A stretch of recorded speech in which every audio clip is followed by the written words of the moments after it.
All right, so what you've all been waiting for, this is the PPE tracking portion, part 2 of this call.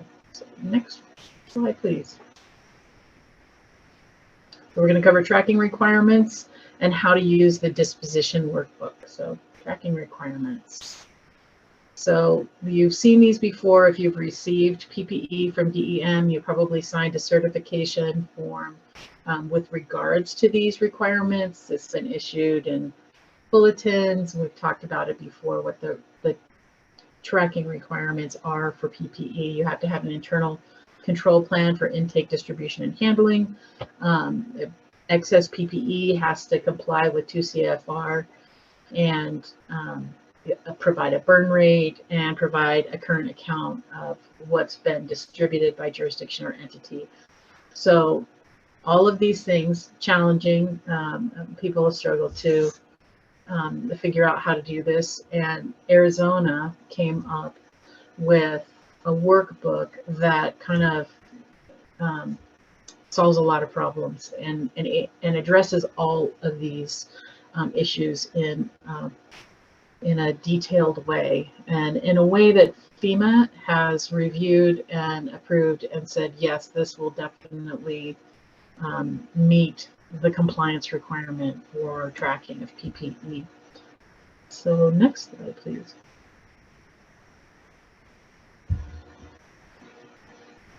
All right, so who has to complete this workbook?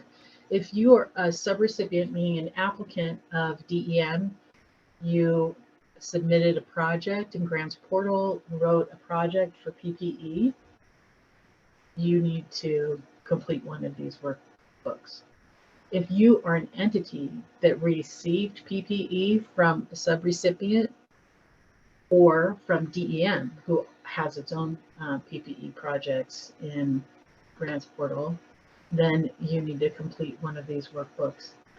If you did not write your own project for PPE, you will receive a workbook for you to complete from the person who provided you that PPE that was funded by FEMA PA funds. So how many workbooks should be submitted? One for each applicant. So if I am submitting for DEM, I am providing a workbook for DEM and the sub workbooks from all the folks that have distributed, that we've distributed PPE to. It'll all be recorded in our workbook, but we'll be collecting the workbooks of the folks that have received PPE from us. So additional workbook for every external entity to whom the applicant distributed materials, right? So if you distributed PPE to another entity outside of yourself, you'll need to get a workbook from them. Not departments within your own organization, but entities outside of yourself. Were my materials considered internal consumption or further distribution? So further distribution is to a completely different entity, the distinct organization or nonprofit separate from you. Internal consumption is groups that share a budget, is the example here. You know, PPE distributed to your employees or employees within, even within different departments of your county, for example. Other considerations: total cost for incoming materials must be equal to cost for consumed materials and distributed materials. So the whole thing needs to reconcile. And when we review the book, you'll understand how the book helps you to reconcile all of this. There are multiple pages, and each one of these will reconcile as you go through. And there's reminders in the instruction booklet and in these slides how to check as you go along to make sure that you're reconciling. All right, next one. So the total cost for incoming materials needs to equal the total cost for materials consumed, which needs to equal the total materials distributed, which needs to equal the amount denoted in the project worksheet. So this could include costs associated with used materials and or materials stockpiled for future use unless stated otherwise in funding guidance. So reconciling the number of pieces of PPE, the cost for those, what, tracking and tracing what has been distributed to whom, and this of course all needs to be what is within the scope of work of your project worksheet, because this is based on your PPE project worksheet. Next one. Okay, summary tab. So the first page of the workbook says final disposition workbook, and you're going to complete the top section about the project worksheet. So your name as the applicant on your project worksheet, whether it's a state, if it's a state project worksheet, we'll complete that. If it's just your project worksheet, put your project worksheet number in there, the project name, the project start and stop dates, which are your period of performance. So use your project worksheet information specifically to put the information in here. You want it to be consistent. Sometimes people change the name of an organization a little bit, change a project name a little bit, and it's important for this to be exact. And then, I'm sorry, can you go back? On the bottom part, the workbook completed by here, who's completing it. So if you are the one who is the applicant, you're going to have your name in here, but this information in the bottom part is going to be different for folks that received PPE from an applicant who actually did the project. So if you just receive materials from the applicant, include your information in the workbook completed by section. Otherwise, this first part covers it. All right, next one. The summary table on this first page below that information that we just reviewed is a summary table, right? So it calculates from the other pages. So it's automatically populated. Do not enter information into there because it'll just confuse things. So it won't total properly if you try and put information in there. It's just the summary. It's calculated to automatically populate as you enter your information on the other page and to help see that you're reconciling as you go. Other category in the bottom here on the summary, you can see there's other 1, 2, and 3. So if the PPE that you're talking about doesn't fit into the categories above, you'll put other 1 and identify what 1 is. If it's whatever the name of that PPE is that is not the same as these items that are mentioned up above, like peepers, I think, are one of the pappers, one of the things that we had that is not on this list. So under other 1 at the bottom of that summary page, you're going to see the place to put the explanation of what your other is. And so you have 3 opportunities for potential things that are not in the standard categories. Next one, please. All right, I'm going to my incoming tab. So these are all on separate tabs in the workbook, and the next tab is the incoming PPE tab, where you're going to talk about the PPE that you received. There are lots of drop downs, and you want to be sure and use those drop downs. Look for the arrow. So under distributed or purchased, you'll select distributed to or purchased in that, and then enter the date received or purchased. And then in the unit quantity section, you're going to enter in the actual quantity of gloves or masks, not by the box or the case, but by individual item, because that's how they're distributed and used, is item by item. So next one. All right, in the next column, the material type, you're going to select the appropriate category. There's again another drop-down menu, and at the bottom are your other 1, 2, and 3, which you described at the bottom of that summary page. So you'll choose the material type, and then the next column is received from agency or vendor, right? So if you selected distributed to in column A, you're going to name the agency or the applicant who you received that PPE from. If you're the one who purchased the PPE, you're going to name the vendor. And then the next column is your invoice or shipping number. So if you select distributed to, add the shipping number for the materials that you received. If you select purchase, include the invoice number.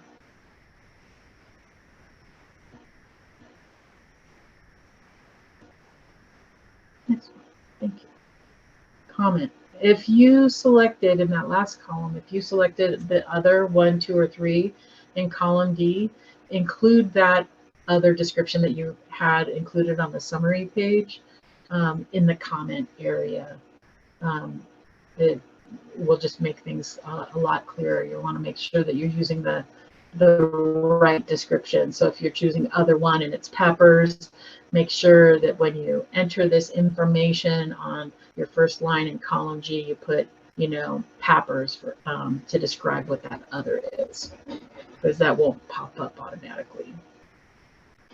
So then here's another part where you're checking that you're reconciling as you go through. So the total in cell C3 should match your total in cell J20. And this is pretty small and hard to see, but you have your column total in your column C3 that they were talking about, the cell C3, is counting up each individual item as you're entering them in on this sheet. And then on your, in the columns to the right of the page, you're getting it broken down into each one of the individual types of PPE, your total number of pieces of PPE. So that's your first check for reconciling that you'll do as you go through. So next slide, please.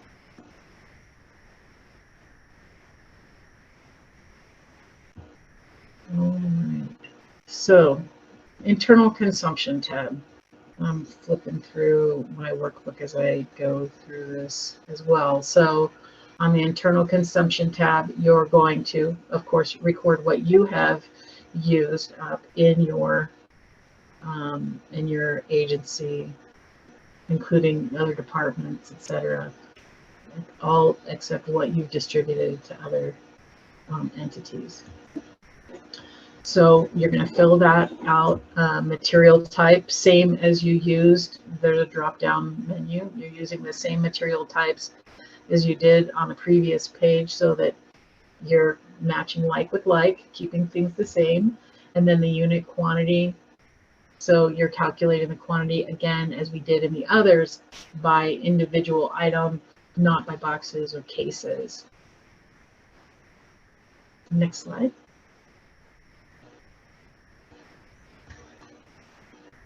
So in the description, they've given you options for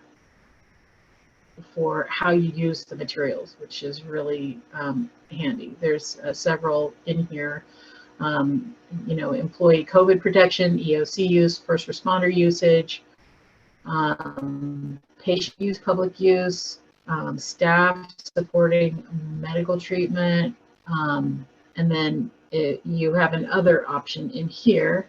If other is your answer and how it was used, you're going to put that information in the comment area. You just select other and explain it in the comments, and it tells you there in the drop-down menu when you see it.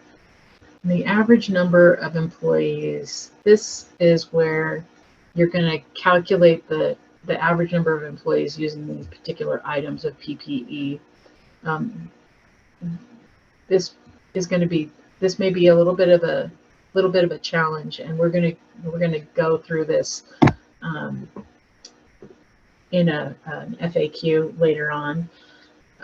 Your average number of employee using that material, a lot of times you're going to be presuming that it's one person, or like it's 10 people using one piece of PPE. But if you're using gloves, that's 10 people using 2 gloves, right, each day. So we're gonna review on that in a minute to talk more about that average number of employees. But we'll go on to the next slide, please.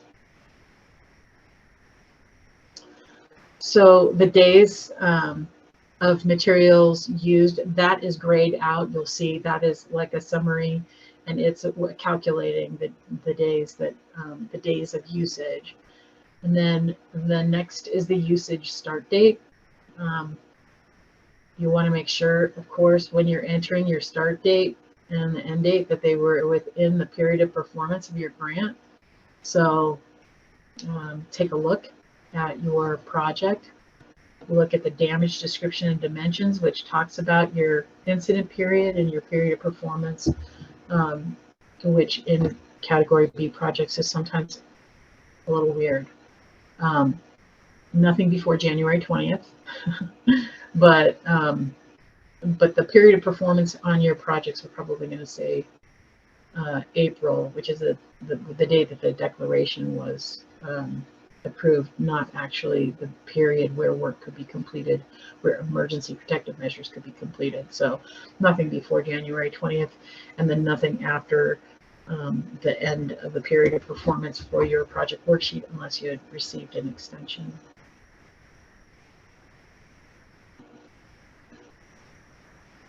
Okay, so I'm sorry, there's one more item on there that I want to cover.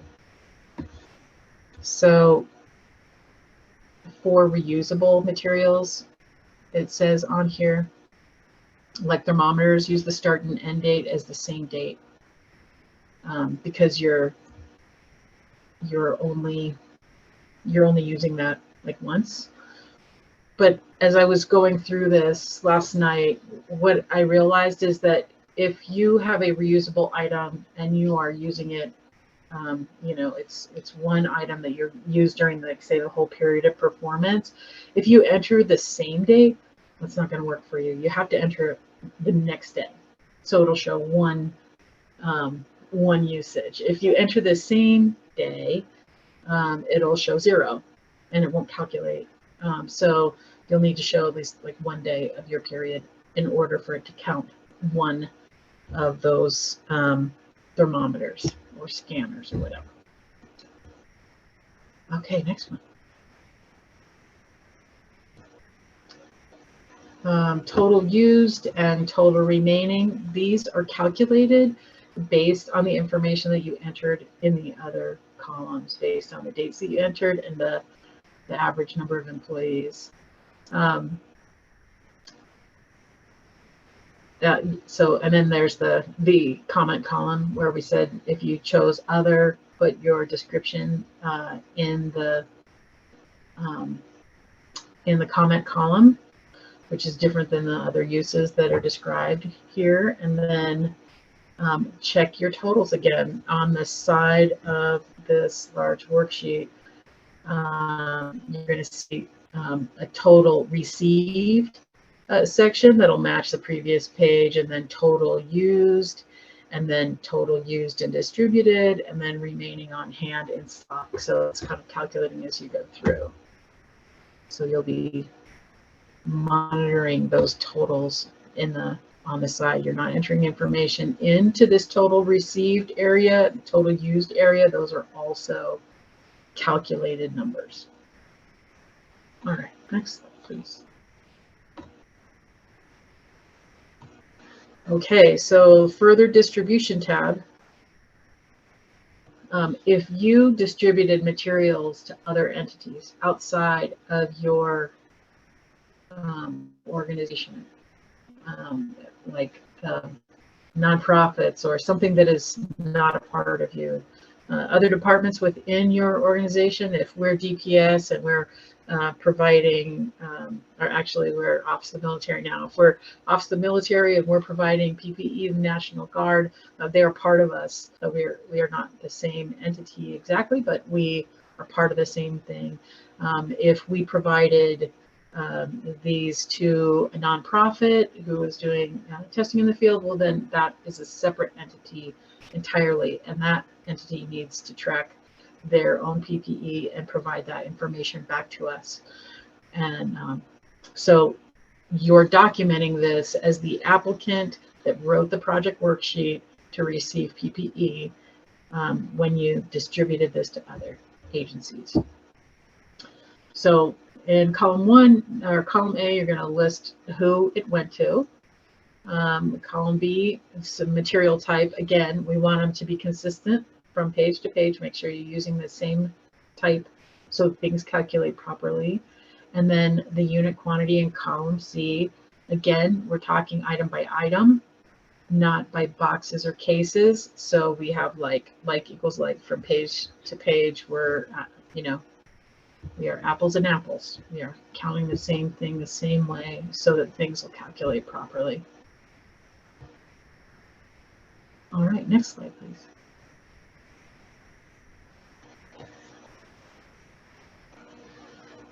Okay, column D, date sent, straightforward, the date you sent the materials. Column E, this is another important thing. This is kind of your explanation, justification for why that they're eligible for receiving these items. So there's a drop-down menu, and you're going to choose the best item that is closest to what you the agency that you distributed to. And of course, we've got an other in there at the bottom of the list. It's other, and of course, explain it in comments, and we'll tell you that when you select it. And column F, comments. All right, then again, you're going to check your totals in the boxes along the side of that sheet, making sure that things are calculating and rolling from one page to the next and making sense. All right, next one, please. So the how-to, the affidavit part, we will send you an affidavit form along with the disposition workbook for you to complete and submit with your workbooks. So you'll fill out your information. You'll, like you did on the summary page, if you received materials from the applicant, you're going to fill out that second portion. You're going to sign to certify that the information in your workbook is accurate, and then you're going to copy the information from the summary tab, this little table, into the affidavit or into the email. I'm not 100% sure. We haven't done this full process yet, but this information is going to be submitted along with your affidavit. And I think it'll probably get submitted inside the document of the affidavit because we want it to be part of one record. Next slide, please. Okay, so these are a couple FAQs that were in the instructions, and we'll provide those to you as well. We have just like the instructions from beginning to end, and the workbook and the affidavit, and then in the instruction booklet, these were the 2 FAQs that they included. On the internal consumption tab, how do I show start usage start date and end date for reusable materials? And we talked about that. It said in here, you know, use the same day. If you use the same day, you won't, it'll count as 0. I tried it last night. It doesn't calculate. If you just show one day, then it will calculate and it'll show you one usage of that item. And then on the internal consumption tab, the total remaining stock is showing a number other than 0, even though all materials were consumed. So this is the explanation in the FAQ in the instruction guide. talking about the number of decimal points for the average number of employees. What I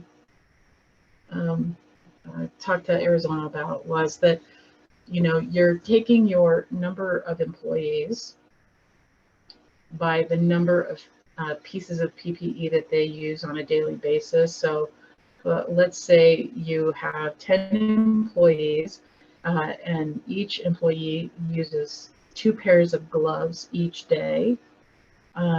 Your average number of employees needs to show not 10 employees, but 20, because that's the number that's calculating that item. So it's a little confusing, but if you do that, if you have 20 in there instead of 10, it's going to calculate by the number of days. So let's say it was 1 month, you have 30 days of this usage, then it's going to calculate as 60 gloves being used during that time. And that's how it'll flow through. That's how it'll flow through the information in the summaries along the side of the workbook. So if you go to the next slide, I may have included another note on that. I didn't. It was at the end of the day when I came up against that. So if you have questions or problems with this, and you will, we are available for any of that. We're going to provide you the workbook. If you receive PPE from an entity that got PPE funded by FEMA, then you're going to receive a workbook from them. We will support you in completing these workbooks. We're hoping that these slides are going to be helpful, that the information in the instructions will be helpful, and actually the workbook itself is pretty simple to use. It's just a matter of putting all of your information that you have in there. It's going to take some time, some data entry time, but it solves all, answers all of the compliance requirements for PPE. So it's another process, but we appreciate you taking the time to learn about it and figure it out. And if you have any questions or problems, you can, of course, always reach out to disaster recovery email. Our information, our contact information is going to be on this stuff when we send it out. Next slide, please. We're open for Q&A.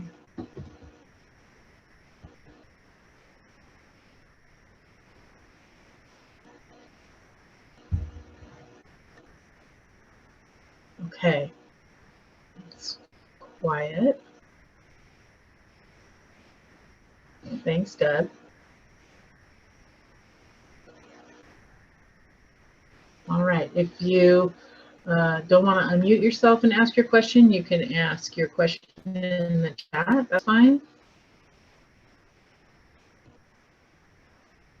And if you don't have any questions, we're okay to continue on to the next slide, which is our contact information. That's our email, disaster recovery email, and this is the number at the office. You can just call and ask for any one of our team members, and they'll reach out to us. So please don't hesitate to reach out. When you get these things, we're going to be sending them directly to everybody that we've provided PPE to, and to all of the applicants who have PPE project worksheets. And we can have another technical assistance call on this and walk through the spreadsheet together as needed. So thanks so much for your time today, guys, and be well, and we'll talk again in 2 weeks. Bye-bye.